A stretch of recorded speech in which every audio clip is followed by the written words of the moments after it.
আমরা তখনই ভিক্ষা নেব যদি তুমি নগ্ন অবস্থায় আমাদের ভিক্ষা দাও।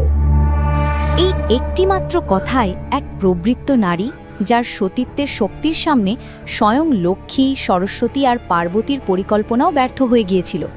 এমনকি তাদের স্বামী ত্রিদেব শিশুতে পরিণত হতে বাধ্য হয়েছিলেন। কিন্তু এমন কি ঘটেছিল যার কারণে ব্রহ্মা, বিষ্ণু আর মহেশ্বর পর্যন্ত এক মায়ের কোলে আশ্রয় নিয়েছিলেন? সত্যিই কি একজন সাধারণ নারী দেবতাদেরও পরীক্ষায় ফেলতে পারেন? গল্পে শুরু হয় চিত্রকূটের এক পবিত্র আশ্রমে। সেখানে বাস করতেন মহর্ষি অত্রি এবং তার স্ত্রী মাতা অনসূয়া। অনসূয়া শব্দের অর্থ যার মনে কোনো ঈর্ষা নেই। তার সতীত্ব আর পতিব্রতা ধর্মের খ্যাতি 3 লোকেই ছড়িয়ে পড়েছিল। এই কথাই একসময় পৌঁছে যায় দেবলোকেও। লক্ষ্মী, সরস্বতী আর পার্বতীর মনে প্রশ্ন জাগে, একজন নারীর সতীত্ব সত্যিই এত শক্তিশালী হতে পারে? তখন তাদের মনের সন্দেহ আর ঈর্ষা জেগে উঠল। তারা ত্রিদেবকে বললেন এই সতীত্বের পরীক্ষা নিতে হবে। তাদের অনুরোধে ত্রিদেব ব্রাহ্মণের ছদ্মবেশে অনসূয়ার আশ্রমে এলেন। সেই সময় অত্রি ঋষি আশ্রমে ছিলেন না। 3 ব্রাহ্মণ ভিক্ষা চাইলেন, তবে একটি অদ্ভুত শর্ত রাখলেন।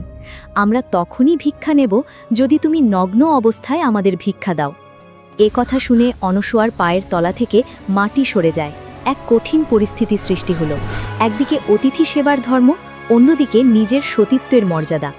কিন্তু অনসূয়া একটুও ভয় পেলেন না। তিনি হাতে জল নিয়ে মনে মনে সংকল্প করলেন।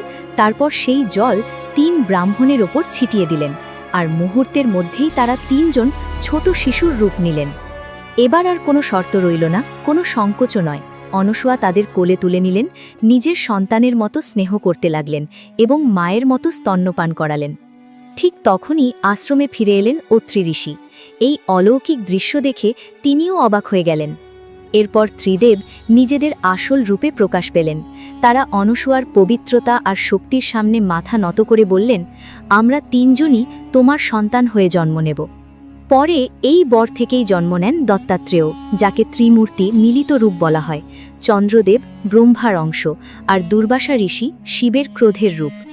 মাতা অনসূয়ার ভক্তি আর সতীত্বের এই অসাধারণ কাহিনী ভালো লাগলে ভিডিওটি শেয়ার করুন, চ্যানেলটি সাবস্ক্রাইব করুন আর কমেন্টে লিখুন হর হর মহাদেব।